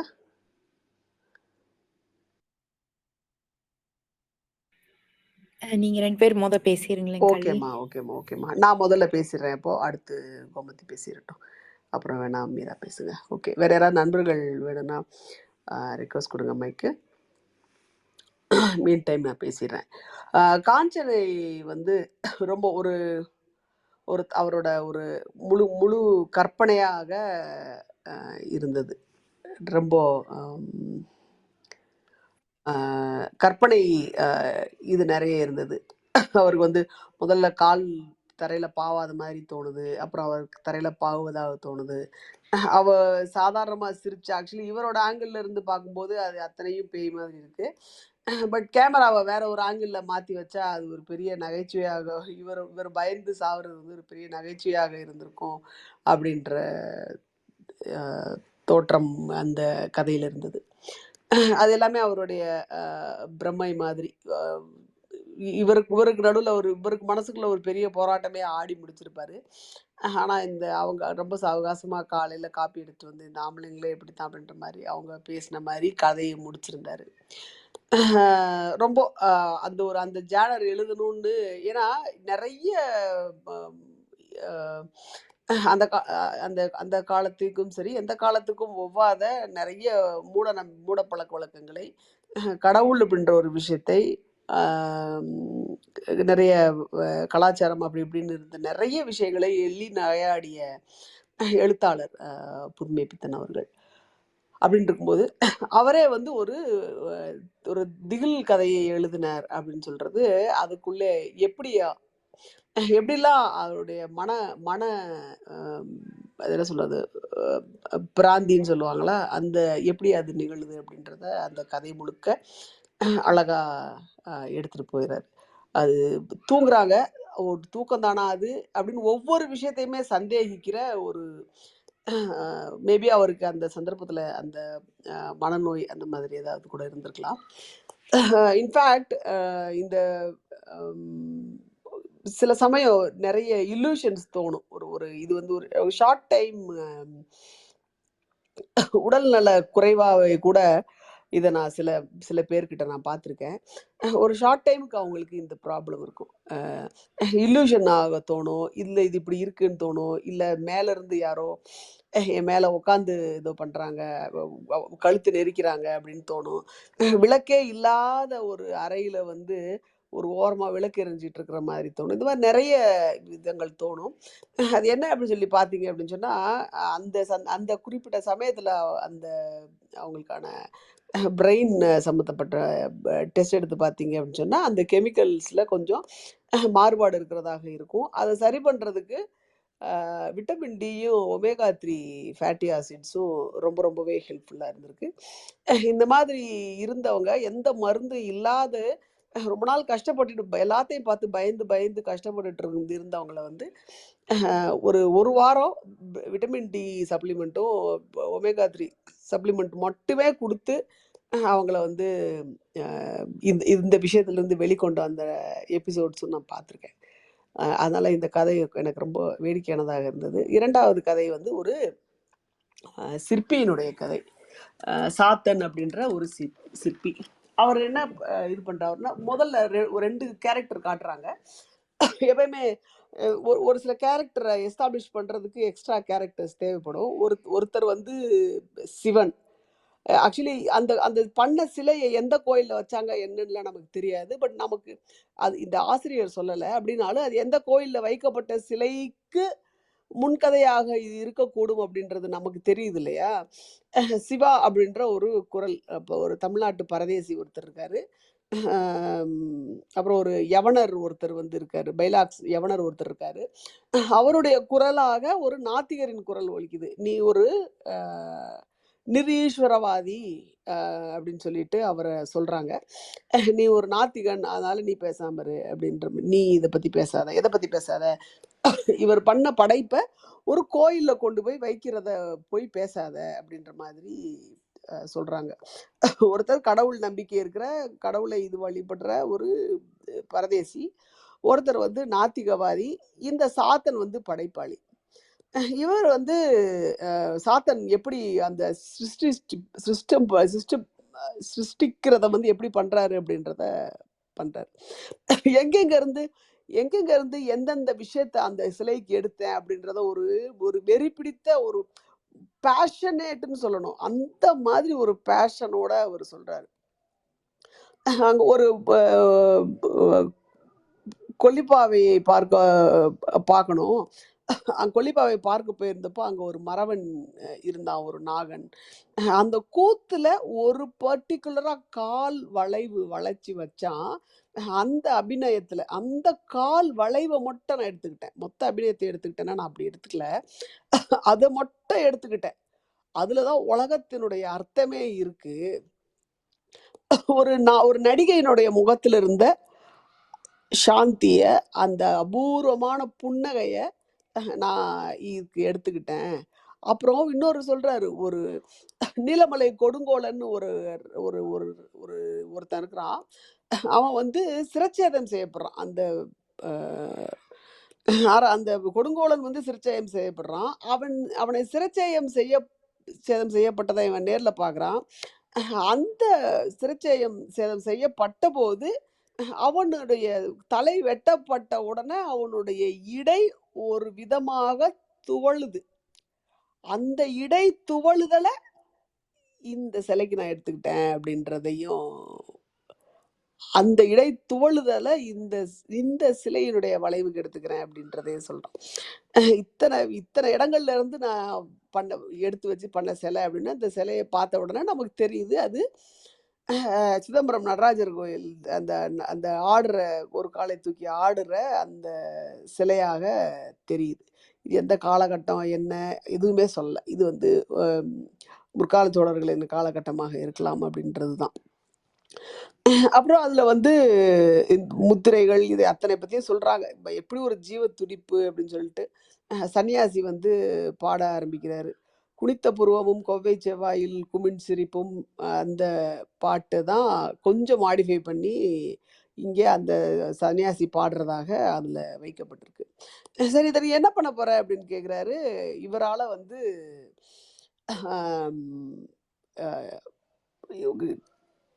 ஒரு கோயிலில் வைக்க போறேன் அப்படின்னு சொன்னோடனே அவர் திட்டார் பைலாக்ஸ். என்ன லூசானி பைத்தியமானி, யாருமே பார்க்க முடியாத கோயிலில் நீ போய் வைக்கிறதுக்கு, அரசன் மட்டுமாவது பார்க்கக்கூடிய அரசனுடைய கலெக்ஷன்ஸாக இருக்கிற நிர்வாண சிலைகளுக்கு நடுவுல கூட இது இருந்துட்டு போகுது, என்னைக்காவது ஒரு நாள் ரசிக்கப்படும். பட் நீ பண்றது பைத்தியக்காரத்தனம், யாருமே ரசிக்க முடியாம போயிடும் அப்படின்னு சொல்லிட்டு. ஆனா இந்த இடத்துல ஒரு 2 இருக்கு. இந்த கலை ரசிக்கப்படுவதா அல்லது கலை அப்படின்றத தாண்டி அந்த சிலைக்கு பின்னாடி இருக்கிற அர்த்தம் பூஜிக்கப்படுவதா, 2ல எதை சூஸ் பண்றது அப்படின்றதுல சாத்தன் வந்து பின்னதை சூஸ் பண்ணிடுறாரு. அதாவது அந்த கலையாக ரசிக்கப்படாமல் அதற்கு பின்னால் இருக்கிற ஒரு அர்த்தம் அர்த்தம் அர்த்தம் தாங்களாக வைத்துக்கொண்டு அது வந்து கண்மூடித்தனமாக பூஜிக்கப்படும். அப்படி பூஜிக்கப்படுபவர்களாலும் அந்த சிலை போற்றப்படாது, சாதாரண மக்கள் கண்களுக்கே அந்த சிலை காட்டப்படாது அப்படின்ற ஒரு நிலை வருது. அதுதான் சாத்தன் அது சூஸ் பண்ணது. அது ஆனதுக்கு அப்புறம், அங்க நிர்மாணம் பண்ணதுக்கு அப்புறம் சாத்தன் ஒரு நிமிஷம் ஜோன் அவுட் ஆகி வேற ஒரு இதுக்கு போயிட்டு வர்றாரு. என்ன அப்படின்னா, எனக்கு எனக்கு மோட்சம் கொடுங்க, எனக்கு மோட்சம் கொடுங்கன்னு சொல்லிட்டு எல்லாரும் எத்தனை நாட்கள் போகுது, வருஷங்கள் போகுது, நூற்றாண்டுகள் போகுது, எத்தனை அனந்த கோடி வருஷங்கள் போனாலும் யாருமே அந்த சிலையினுடைய கலையை வந்து யாருமே போட்டுறல. எனக்கு மோட்சம் அப்படின்றதோடையே எல்லாம் உளறிட்டே போற மாதிரி தெரியுது. அவனுக்கு வெறி பிடிக்குது. ஐயோ, இந்த அவ்வளவு ஜீவனுள்ள சிலைன்னு ஒன்று நினைச்சுமே, அது இப்போ உயிரற்ற ஒரு மோட்ச சிலை ஆயிடுச்சு. நீலாம் இல்லாட்டி என்ன, உன்னை உடைக்கிறேன் அப்படின்னு அந்த சிலையை வந்து உடைக்க எத்தனிக்கிறாரு.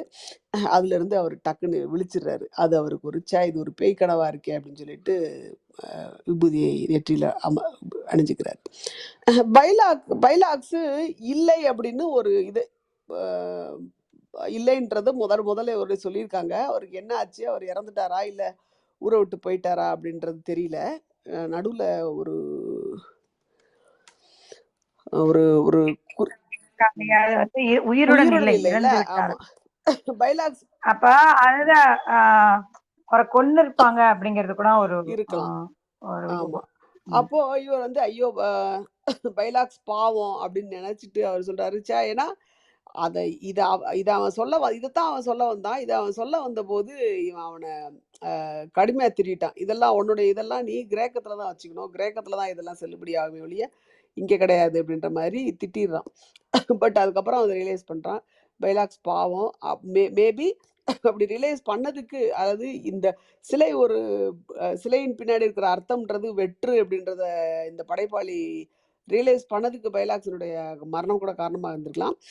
பட் அந்த நாத்திகனான பைலாக்ஸ் இல்லாது போனானே, தான் ஏமாந்து போயிட்டதை பார்க்கறதுக்கு அப்படின்றதையும், ஸோ அந்த கடைசியில் இருக்கிற அந்த பைலாக்ஸ் பாவம் அவன் இருந்தா அப்படின்னு விட்டுருக்காரு பார்த்தீங்களா, அந்த இடத்துல நேத்திக்கு மாதிரியே நிறைய ஓப்பன் எண்ட்ஸ் இருக்கு. அதுக்கு 1000 அர்த்தங்கள் எடுத்து பைலாக்ஸுக்கு என்ன ஆச்சு அப்படின்றத ஒரு 10 விதமாக கூட கதை எழுதலாம் போல் இருக்குது. அப்படி ஒரு வாசகம் அது. பைலாக்ஸ் பாவம் அவன் இருந்தா அப்படின்றதோட முடிச்சிருக்கிறது வந்து ஒரு பெரிய ஓப்பன் எண்டு. நிறைய கெஸ் பண்ணுறதுக்கு இடம் கொடுத்துருக்காரு, நிறைய கற்பனை பண்ணிக்கிறதுக்கு இடம் கொடுத்துருக்காரு, இன்டர்பிரட் பண்ணுறதுக்கு இடம் கொடுத்துருக்காரு, புது கற்பனைகள் புது கிரியேட்டிவிட்டிகள் உருவாகிறதுக்கும் வழி வச்சிருக்கிறாரு. என்ஜாய்டு. இது 2 கதையுமே என்ஜாய் பண்ணேன். நன்றி மக்களே. கோமதி நீங்க பேசுறீங்களா? செல்வா. ஆமா, ம். நன்றி. மீரா பேசுறீங்களா? செல்வா தோழர் பேசுனா கூட பேசிட்டு இருக்கட்டும். செல்வா ஆமா பேசுறீங்களா? செல்வாக்கு அப்புறம் நான் ம். வேணா பேசுறேன். நன்றி. ரொம்ப ஒரு அதிசயமான விஷயம் என்னன்னா, இந்த 2 கதையும் நான் ஏற்கனவே படிச்சுட்டேன். நான் வந்து படிச்ச ஒரு வெகு சொற்ப இதுல இது ஒண்ணு. என் நண்பன் வந்து புதுமை பித்தன் அப்படின்னு கொண்டு வந்தப்ப, ஏதோ ரொம்ப 1930ல வந்தது என்னத்த அப்படின்னு சொல்லிட்டு படிக்க ஆரம்பிச்சு, முதல் முறையா நான் படிச்ச கதை வந்து சென்னையில ஒரு சேரி பெண்ணை பற்றியான ஒரு கதை. கடைசியில வந்து கற்பு கற்பு என்று கதைக்கிறார்களேன்னு வந்து முடிச்சிருப்பாங்க. அந்த இதை படிச்சு முடிக்கிறேன். 3 நாளா எனக்கு தூக்கம் கிடையாது. அதுக்கப்புறம் நான் மற்ற கதைலாம் அதுக்கப்புறம் தான் படித்தேன். 3 நாள் கழிச்சு தான் படித்தேன். என்னால் அந்த இதை படிச்சுட்டு அவன்கிட்ட சொல்லிட்டேன், உண்மையாகவே அவர் 1930 காலகட்டத்தில் இருந்தவர் தானா அப்படின்னு. எனக்கு அந்த எழுத்து வந்து சமகாலத்தில் 2000ல வந்து என் பக்கத்துல இருந்து சாதாரணமா நான் படிக்கிற அந்த நடையிலேயே இருந்தது. அதுல பெருசா எந்த சேஞ்சுமே இல்லை. காலத்துக்கும் நிலைச்சிருக்க அதே அதே past tense, present tense, future tense இல்லாம கண்டினியூஸா என் கூட இருக்கிற மாதிரியான ஒரு ஒரு எழுத்தா இருந்தது. அதுக்கப்புறம் நான் படிச்ச அந்த தொகுப்புல இருந்தது காஞ்சனையும் சிற்பியின் நரகமும். காஞ்சனை வந்து இந்த பயப்படுறதுல 2 வகையான பயம் இருக்கும். ஒன்று வந்து ஜம்ப் ஸ்கேர் மாதிரி டக்குன்னு ஒரு செகண்ட் பயப்படுறது. இன்னொன்று வந்து கண்டினியூஸாக அந்த மனசில் பயத்தை வச்சுக்கிட்டே நகர்றது. அது பகல்லையும் நைட்லேயும்ன்ற மாதிரி அந்த கதை படிக்கும்போது ரொம்ப சட்டிலாகிற மாதிரி தான் இருந்தது. ஆனால் நான் நைட்டில் தான் உட்காந்து படித்தேன். படிக்கும்போது அவர் நரேட் பண்ணது வந்து அப்படியே கொஞ்சம் கொஞ்சமாக அந்த பயம் வந்து அப்போ எனக்கு இருந்தது. இப்படி ஒன்று பகல்லையே வந்து ஒருத்தர் பயப்படுறாரு அப்படின்னா அது மனசில் ஏதாவது நினச்சிருப்பாரா, இல்லை உண்மையிலே அப்படி இருந்ததா, அது சுடுகாட்டு சாம்பலா அப்படின்னு நிறைய இது இருந்தது. அந்த கதையையும் எனக்கு ரொம்ப ஈர்ப்புன்னு சொல்ல முடியாது, அதையும் அந்த கொஞ்சம் பயத்தோட கிராஸ் பண்ண கதை. அடுத்து வந்து நம்ம சிற்பியின் நரகம் என்னால் மறக்க முடியாத கதை. இதுல வந்து பைலாக்கஸ் வந்து சொல்ற அந்த விஷயம் வந்து படிச்சு முடிச்ச பிறகு திரும்ப எனக்கு தோணுதுன்னா அது தூக்கி போட்டு உடைச்சிருக்கலாமோ அப்படின்ற மாதிரி தான் தோணுச்சு. ஏன்னா ஒவ்வொரு சிலையும் வந்து எப்படி ஒரு சிற்பியின் மொத்த கற்பனையும் அவனோட மாஸ்டர் பீஸா கொண்டு வரதுல வந்து எத்தனை பிரச்சனைகள் இருக்கு. ஏன்னா ஒரு கல் நீங்க வந்து தவறுதலா ஒரு சின்ன விஷயங்கள் பண்ணிட்டீங்கன்னாலும் அந்த கல் அவ்வளவுதான். அதுக்கப்புறம் திரும்ப வந்து நீங்க ஒட்ட வச்சுலாம் பண்ண முடியாது. திரும்ப முழுசா இன்னொரு கல் இருந்தா எடுக்கணும்.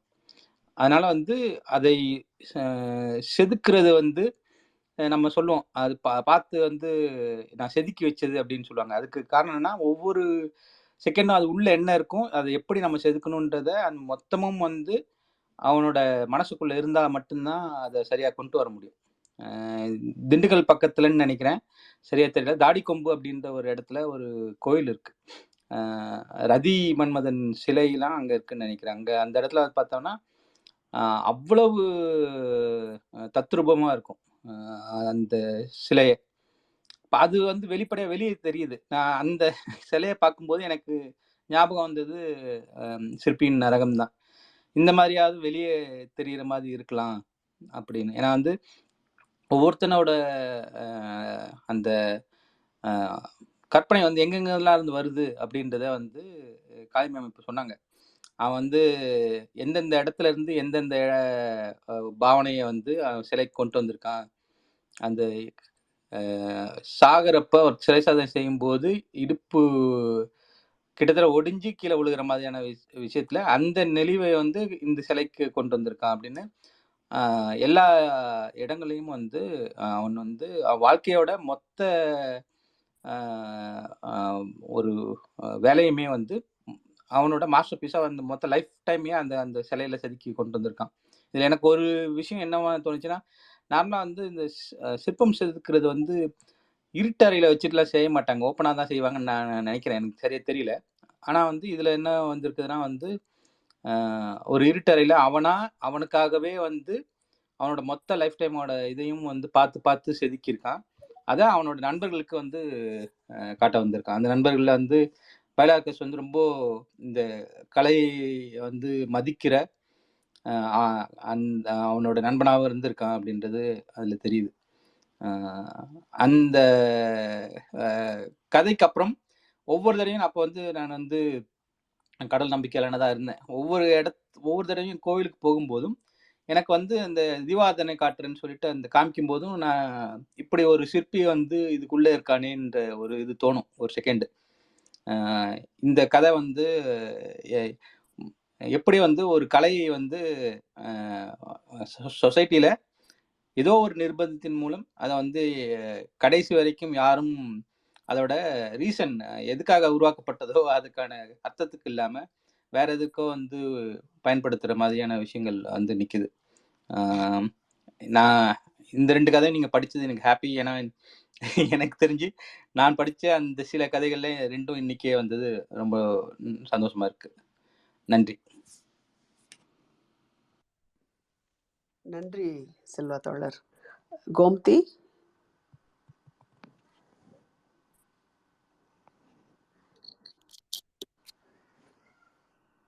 ஹலோ. மீரா பேசட்டுமா? ரைட். மீரா. நான் பேசிடுறேன். எனக்கு இது 2மே பேய் கதையா தெரியல. சாரி, 2மே பேய் கதையா தெரியல. ஏன்னா 100% எனக்கு வந்து நம்பிக்கை இல்லைன்றனால தெரியல. ஃபர்ஸ்ட் வந்து அந்த காஞ்சனை கதையில சிச்சுவேஷன் எப்படி இருக்குதுன்னா, பிரெக்னென்ட் மனைவி கொஞ்சம் ஹெல்த்தியா வேற எல்லாம் சிக்கா இருக்கிறாங்க.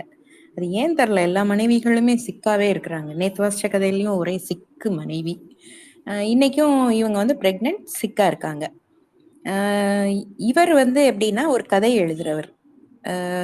அப்புறம் வீட்டுல வந்து அவங்க பண்ணலாமா? சொல்லி கோமதி. இல்ல, அது என்னன்னா சிக்கா இருக்காங்கிறது நம்ம ஏற்கனவே டிஸ்கஸ் பண்ணிப்போம். நிறைய லேடிஸ்க்கு வந்து அந்த பீரியட்ல சுத்தமா உணவே இருக்காது. அதான் கணவன் சாப்பிட்டதுக்கு அப்புறம் தான். அப்புறம் வறுமை தான் நிறைய விஷயங்கள் எழுதியிருப்பாரு. அப்போ சாப்பாடு வந்து இந்த அளவுக்கு அந்த பேலன்ஸ் ஃபுட்டு அது மாதிரியான கான்செப்ட்ஸ் எல்லாம் இல்லாத நேரத்துல பெண்கள் வந்து மோஸ்ட்லி ஃபுட்டு விஷயத்துல இல்லை உடம்பு சரியில்லாமையே அவங்க காலத்தை தள்ளதுதான் ஒரு காலகட்டத்தோட உண்மையா இருந்தது. அதுதான் இந்த கதைகள் எல்லாமே பிரதிபலிக்குது. ரொம்ப ஆரோக்கியமா தான், ரொம்ப வசதியான வீடுகள்ல அப்படிதான் பெண்கள் வருவாங்களே, முக்கால்வாசி சிக்குதான். அது சொல்லி நினைச்சேன். நன்றி. நன்றி கோமதி. ஆமா, அது ஒரு காரணம். ஸோ இந்த மாதிரியான சிச்சுவேஷன்ல அவர் கதை எழுதணும், கதை தான் அவர் தொழில். ஸோ நிறைய ஸ்ட்ரெஸ் இருக்கு அவருக்கு. சாப்பாடு சரியா இல்லை அவருக்கு. ஏன்னா அவங்க பெரிய குக்கா இல்லைன்றனால நல்ல சாப்பாடு இல்லை, நல்லா தூங்கலை ஃபர்ஸ்ட். அவர் படுத்தா அவருக்கு இந்த மாதிரியான நிறைய பிரச்சனைகளால தூக்கம் வராம இருக்கிறாரு. கதை எழுதன்மைன்ற அந்த ஒரு நெருக்குதல் இருக்கலாம். இப்படி நிறைய விஷயத்தால தூக்கம் இல்லை, ரெஸ்ட்லெஸ்ஸா இருக்காரு, ஸ்ட்ரெஸ் இருக்கு. ஸோ இங்க என்ன ஆயிடுதுன்னா, அவருக்கு அந்த ஏதோ ஒரு வேளை ஒரு அந்த கதைக்கு சம்பந்தமான அன்னைக்கு நடக்கிற ஒரு லேடி சும்மா வந்திருக்கலாம், உண்மையிலேயே பெக் பண்ணிட்டு வந்திருக்கலாம். இவங்க நமக்கு ஹெல்ப்புக்கு வச்சுக்கலாமேன்னு அந்த ஒய்ஃப் நினைச்சிருக்கலாம், கூட்டிட்டு போயிருக்கலாம். அவங்க 2 பேர் பேசிட்டே ஒர்க் பண்ணி இருந்திருக்கலாம். இவர் நைட்டு கீழே இறங்கி வர்றப்போ மேபி அந்த லேடி வந்து காஞ்சனை டாய்லெட் ஏதாவது போயிருக்கலாம். ஸோ இவர் என்ன செஞ்சிடுறாரு, அந்த அதீத கற்பனையில தூக்கமும் இல்லாதனால எல்லாம் ஒன்னா சேர்த்து அப்படி ஒரு கனவு, அவளை பேயா கற்பனை பண்ணிடுறாரு, அவ்வளவுதான்.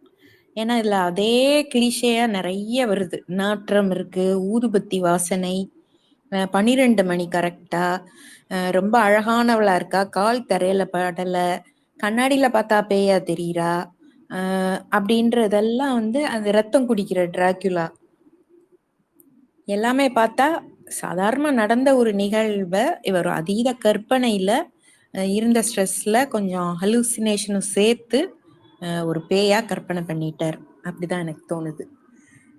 ரெண்டாவது கதை என்ன ஆகுதுன்னா, ஒரு கம்ப்ளீட் ஏத்தியிஸ்ட், அதுவும் வெளிநாட்டுக்காரர், யவனர்.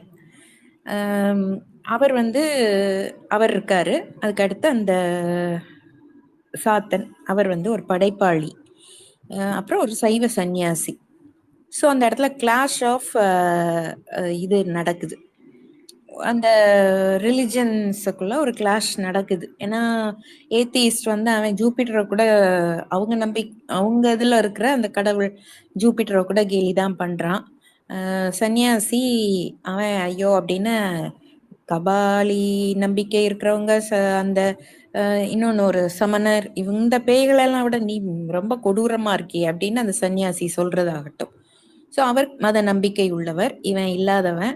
சாத்தன் ஒரு படைப்பாளி. இதுல என்ன நடக்குதுன்னா, எந்த ஒரு படைப்பாளிக்கும் என்ன இருக்கணும்னா, ஒரு தூண்டல் இருக்கணும், ஏதோ ஒண்ணு அவனை இம்ப்ரெஸ் பண்ணியிருக்கணும், ஏதோ ஒண்ணு பாதிச்சிருக்கணும். அப்பந்தான் அந்த படைப்பு ஒரு ஒரு ஒரு ஒரு ஹைட் ஆஃப் எக்ஸலன்ஸை அது எட்டும்.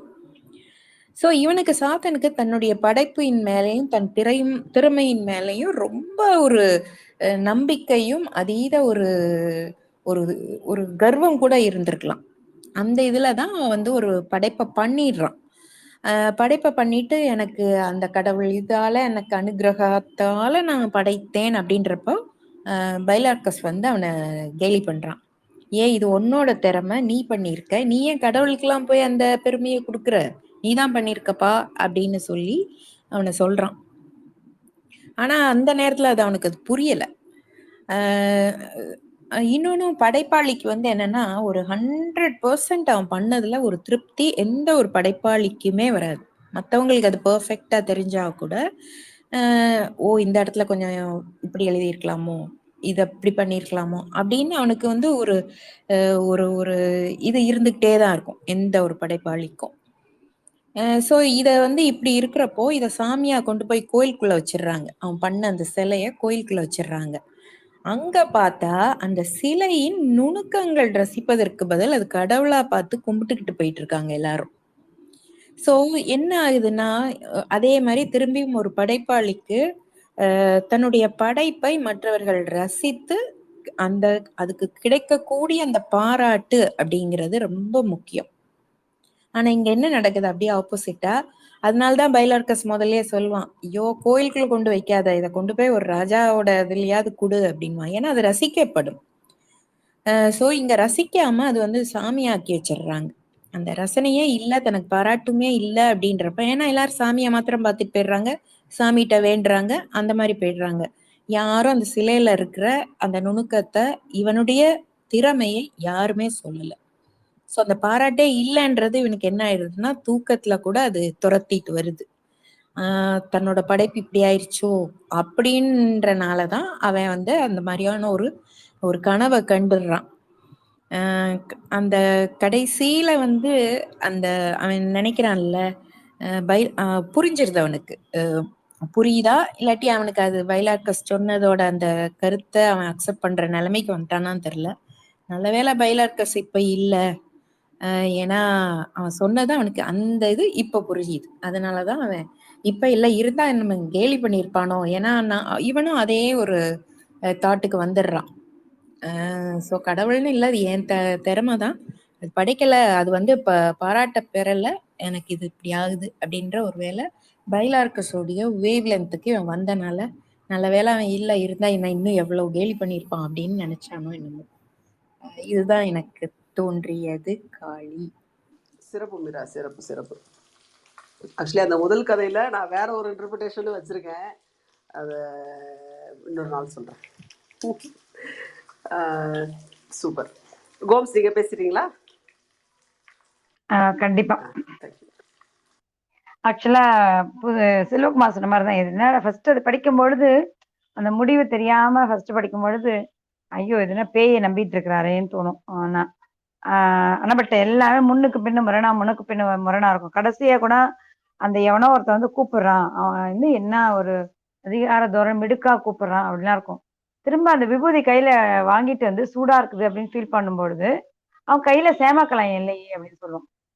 அப்பனா இது எல்லாமே ஒரு கலவையான கற்பனை.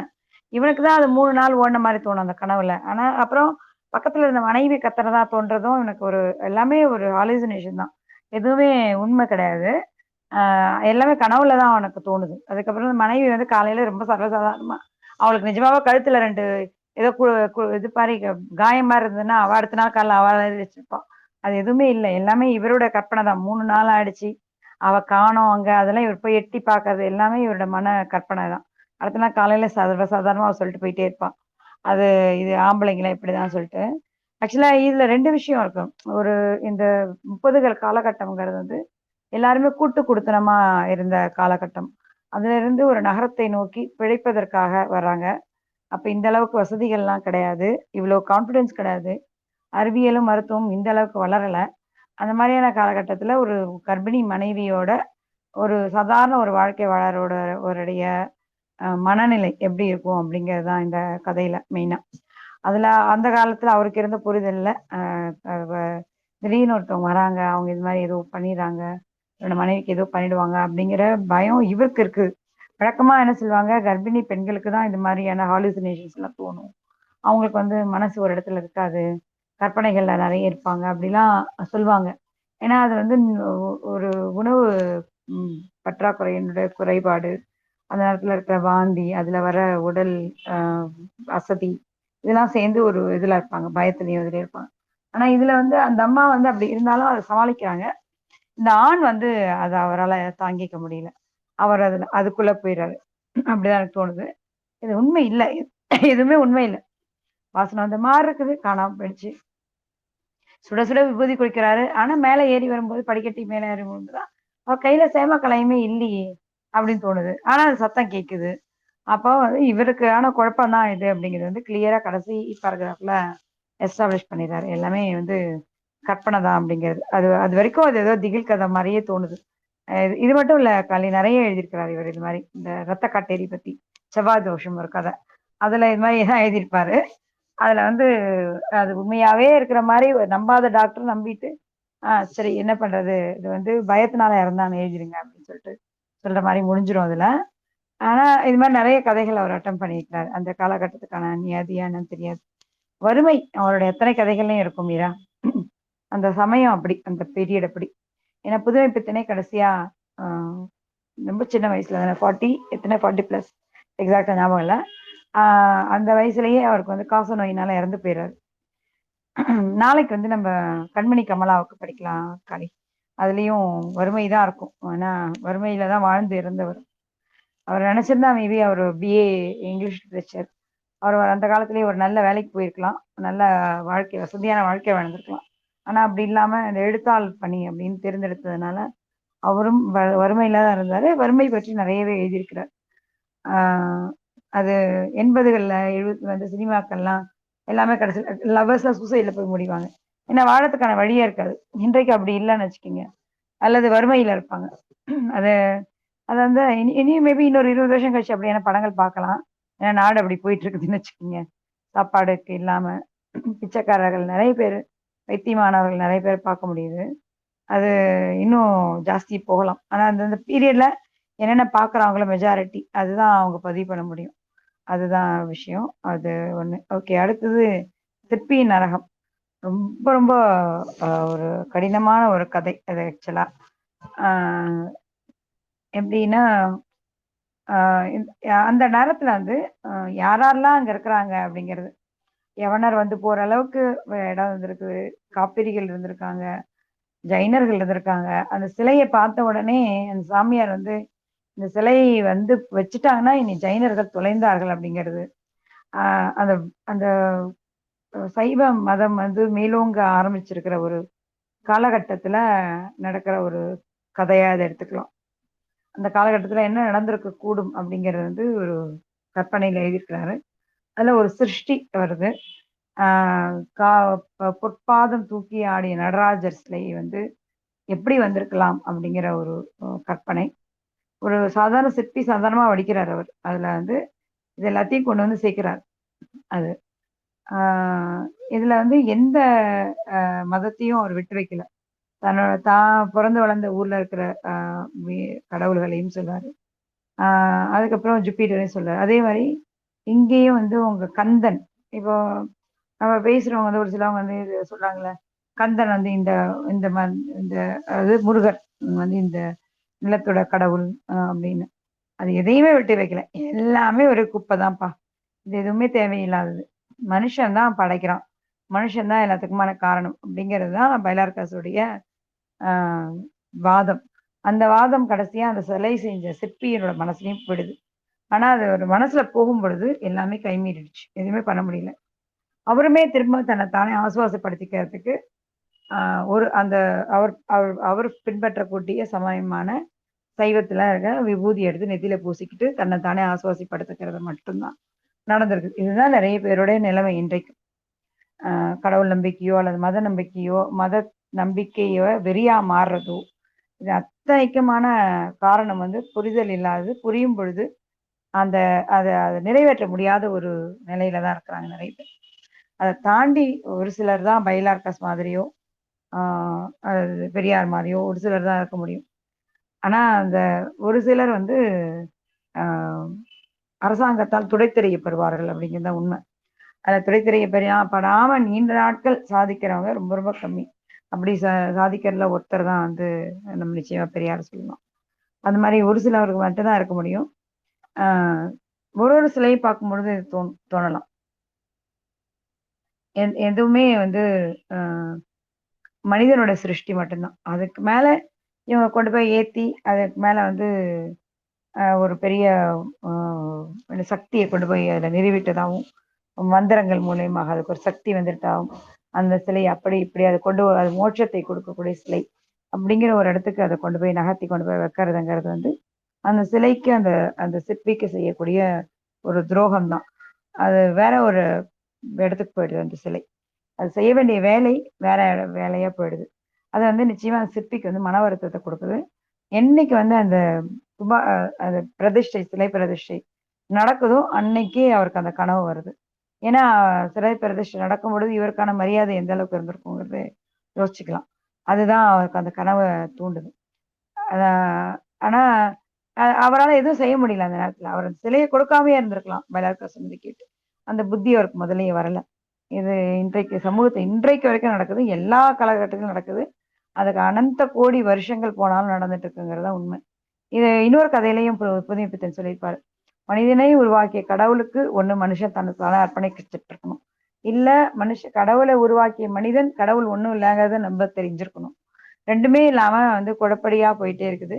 இது எத்தனை கோடி ஆண்டுகளுக்கு பிறகு மனுஷனுக்கு வந்து எல்லாத்தையும் உருவாக்க தெரியுது, எதையும் அழிக்க தெரியல. கடவுளும் அப்படி ஒண்ணுதான், உருவாக்கிட்டான், அதை அழிக்கிறதுக்கு தெரியல, அழிக்க முடியல அவனால அப்படின்னு ஒரு இடத்துல கதையில சொல்லியிருப்பாரு. அதுதான் இங்கேயும் ஒரு மதத்தை உருவாக்கியாச்சு. அந்த மதம் வந்து கோர தாண்டவத்தை நடத்தி இருக்குது. அந்த தாண்டவத்துக்கு ஒரு ஒரு என்ன சொல்றது ஒரு துளியாக ஒரு பங்களிப்பாக இந்த சிலையும் போய் சேர்ந்திருக்குங்கிறது தான் வருத்தமான ஒரு விஷயம். நன்றி காளி. நன்றி மீரா. நன்றி மக்களே. வேற யாரும் எதுவும் ஷேர் பண்ணிக்க வேண்டியிருக்கா? ஓகே, நல்லது. நன்றி மக்களே. புதுமைப்பித்தன் அவர்களுடைய சிறுகதைகள் வாசிட்டு இருக்கோம். 3வது நாள். இன்றைய வாசிப்பும் கலந்துரையாடலும் இதோட முடிச்சுக்கலாம். நாளைக்கு சாயங்காலம் 7 மணிக்கு மற்றும் ஒரு சிறுகதைகளோட நம்ம கோம்ஸ் நீங்க சொன்னீங்கல்ல கண்மணி கமலாவிற்கா? ஆமா, கடிதங்கள். அது ஒரு ரியல் கடிதங்கள், உண்மையான கடிதங்கள். மனைவிக்கு அவர் சூப்பர் அனுப்பிச்சுவீங்க. நம்ம அதை நாளைக்கு வாசிக்கலாம். நன்றி மக்களே. நான் செஷன் எண்ட் பண்ணிக்கிறேன். நாளைக்கு பார்க்கலாம்.